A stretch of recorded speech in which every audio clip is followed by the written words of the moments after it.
เย็นยัง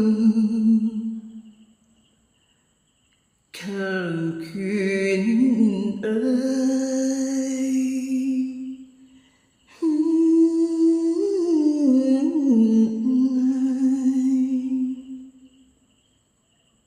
ยามนภาพราวไปไกลข้ามยินเสียงร่ำคำบอกเจ้าชอบไม้ดอกเจ้าดอกขจรนกขมิ้น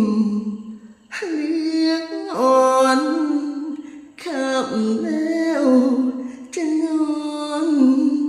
นาย